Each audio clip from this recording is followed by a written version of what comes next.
Join us for a two-part interview with Ali Hillman, an art curator who's turned a lifelong love of art into a business that specializes in using the work of new and exciting artists to create stunning visual backdrops for boutique hotels and exclusive spaces. They are continually making choices, and it's almost as though they can see something before it's being created. And I have a huge amount of respect for that because that takes a huge element of self-belief and, again, vision. Okay, let's get into this. This particular interview is a passion subject for me as it focuses on the idea that we can turn a love of things creative into success as a business. Creativity is a nebulous concept. People disagree on how to define it or where exactly it comes from. We don't specifically learn it in school, but it can be learned, and creativity itself is valued as much by scientists and entrepreneurs as it is by artists. We feel the effects of creativity through design and aesthetic beauty all around us and thrive on it mentally and spiritually. But too often its importance is diminished in schools through rote learning and standardized tests, constructs created to produce workers for the demands of industry. But today, often, life-changing ideas and success stories begin in someone's basement or garage. True creativity and the natural love of curiosity is at the very heart of entrepreneurship disruption.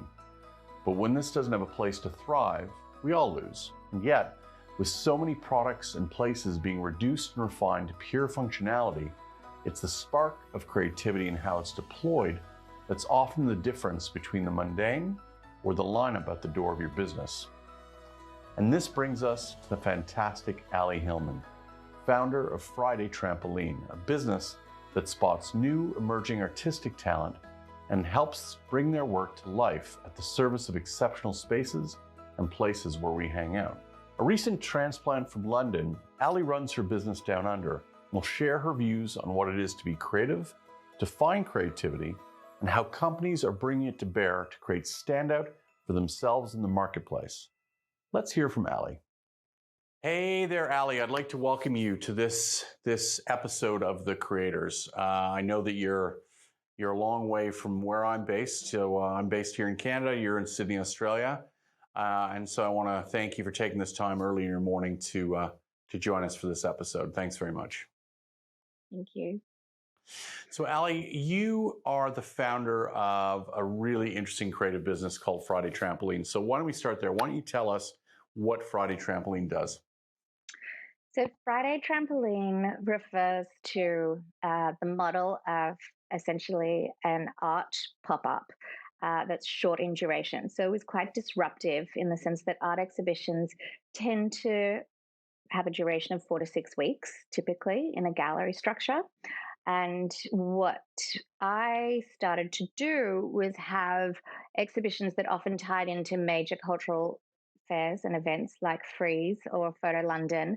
So we would start with a kind of VIP evening on a Thursday, and then we would open to the public Friday, Saturday, Sunday. So hence the descriptor Friday Trampoline. It was often specializing in the debut solo show. So it was really a launch pad for artists who were often described as emerging or early career. Interesting. And so how did you, what's your background? Like, what did you study and how did you turn your interest in this area into a business? I studied art theory and various communication-led subjects. I did 2 degrees at University of New South Wales, which is where I'm from, Sydney. And I, during that time, consistently worked in fine art galleries and a little bit in auction houses as well. So I've always been around art. I come from a family of collectors, and the art in my home was always incredibly adventurous. You can see 2 examples behind me. I guess that I was always drawn to what's termed as discovery-led collecting. So finding artists at the beginning of their careers and not always, kind of relaxing into already established artists or secondary sales, but really being very invested in that early stage of an artist's career, which can be hugely impactful and seminal in terms of their trajectory when you invest early on. That's I suppose a passion for me. Right, interesting. And so how did you go from working in galleries and auction houses and create a business out of that? So I moved to London, and I was very fortunate to have an incredibly supportive mentor with a communications background who hired me to work at Paul Allen's private members club in Covent Garden. And it was a unique position because it was a club for creatives that had incredible production facilities within the building. It was a 7-story building, sort of very close to the Royal Opera House and I suppose Theatreland, the West End of London. And the building itself had state of the art technology, including recording studios where Radiohead recorded a lot of their albums, television studios, a cinema, and of course a gallery.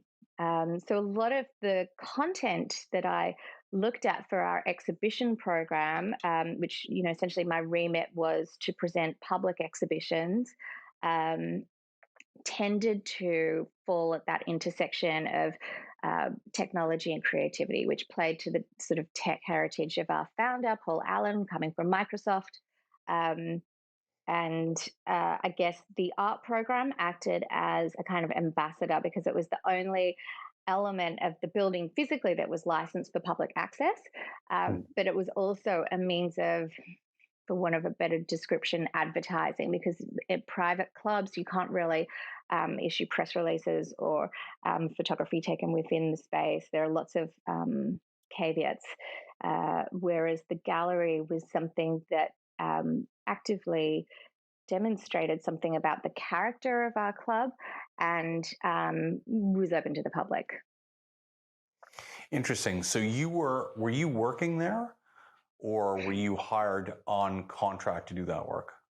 I was actually working for the mentor that I mentioned at another organization. She resigned and said, I want to take you with me. And I developed this art program from scratch. So it was daunting because obviously I was new to London. I'd only been there about 12 months. I took myself off to Sotheby's for kind of like a further learning. I'd done 2 degrees that were very broad in art theory, but then I really wanted to educate myself about London contemporary art market, and I would say that I started to canvas relationships with individual galleries and artists. But I think what was unique, what was the making of that program, was the fact that it was, as I say, a disruptor, because generally in the contemporary art market, a gallery will represent an artist and then be obliged to exhibit them, once every 2 years is typically the model. And we initially had to find ways to either go into partnership with those galleries or to find artists who weren't represented, which is obviously much more difficult to do because you've really got to have your ear to the ground. Sure. They're not they're not artists who are necessarily on the radar. And the London art market is so competitive that even you go to graduate shows and there are gallerists there sort of recruiting artists and picking up work. So you really have to, I suppose, embed a sort of level of confidence in what you can deliver to the artist. So you've always got to approach it from the point of view of what can I do for them? How can I be helpful to this artist's career? And that's, again, I think what led me to these creative, quite strategic partnerships with Frieze and Photo London, because that obviously being part of those programs and having those official partnerships is an incredible leg up, and it creates a platform for an artist who might not even be represented um, to be exhibited alongside the sort of blue chip galleries and artists of that year.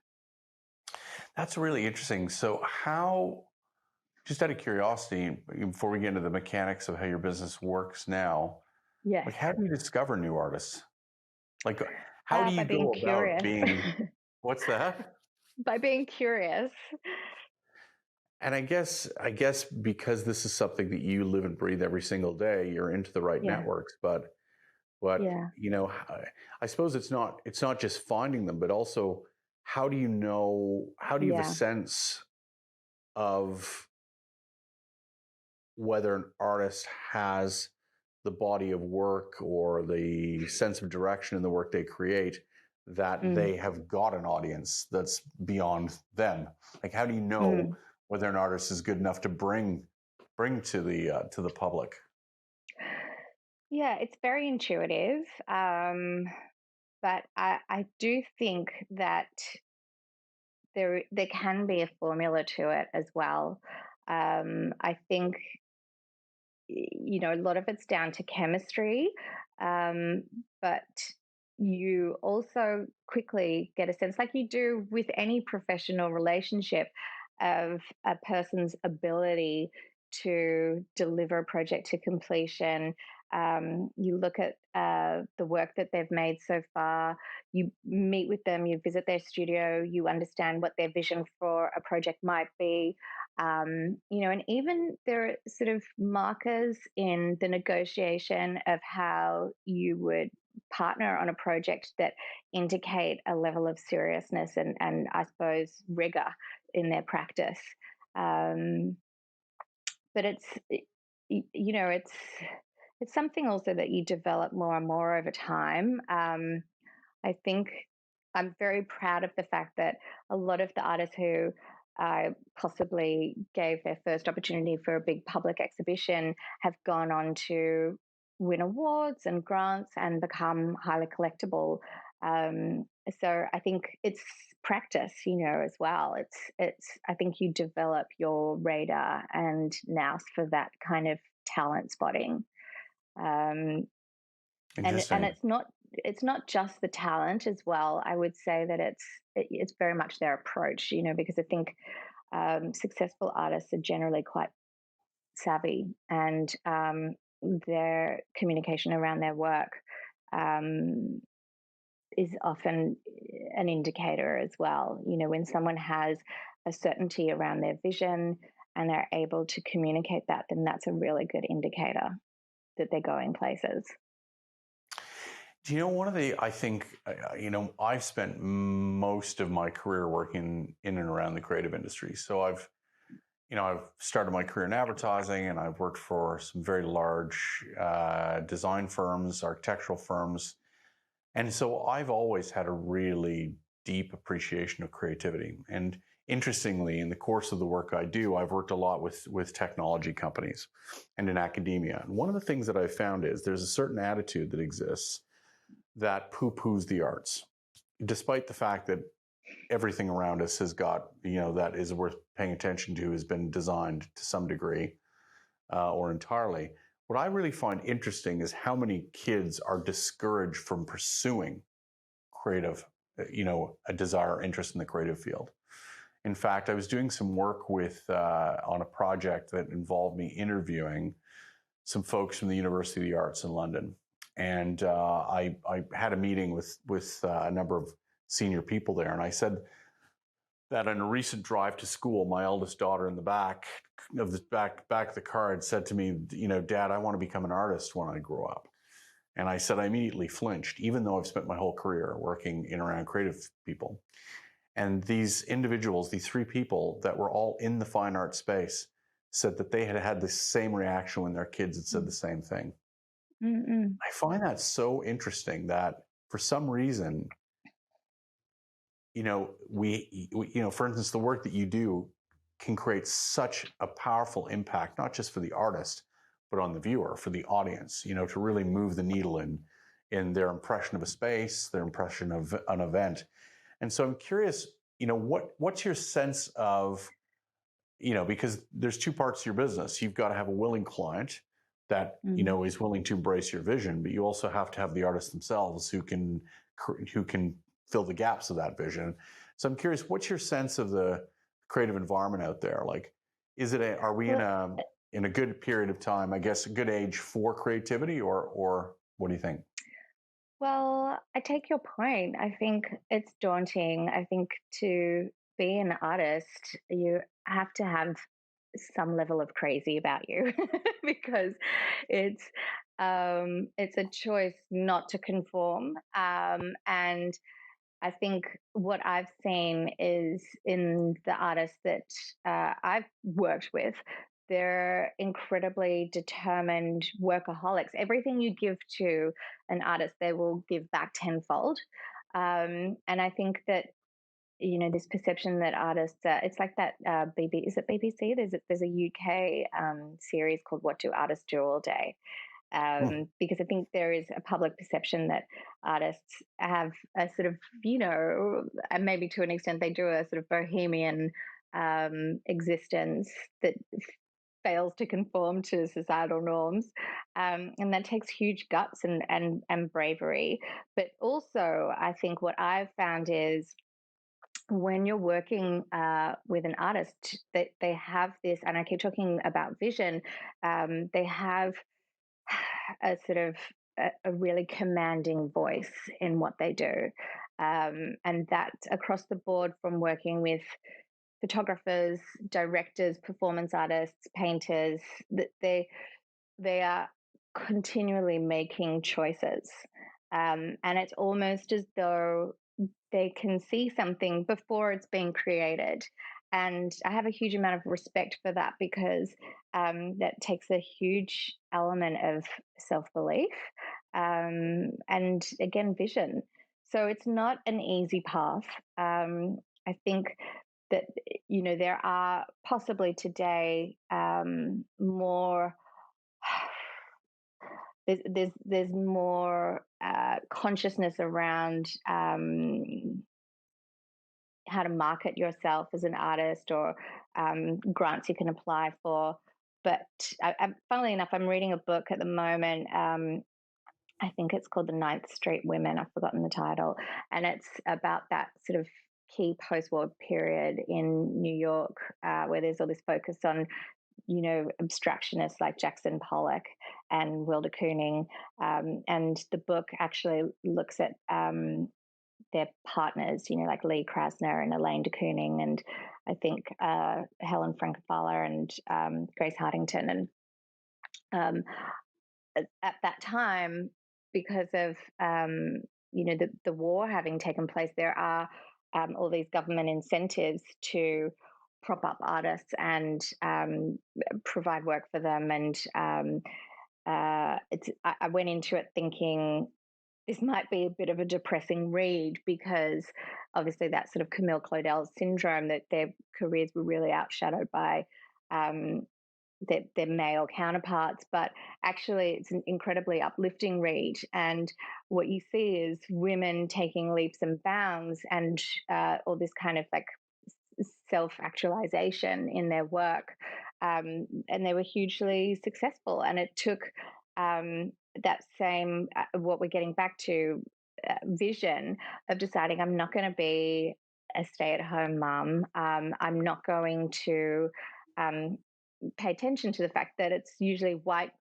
men who are successful in this career, and having that innate self-belief to go out and pursue something that is uniquely theirs. I hope you enjoyed this first part of our interview with Ali Hillman, founder of Friday Trampoline. Click on the second part of our interview to hear more from Ali on the pursuit of creativity in the work and places we inhabit.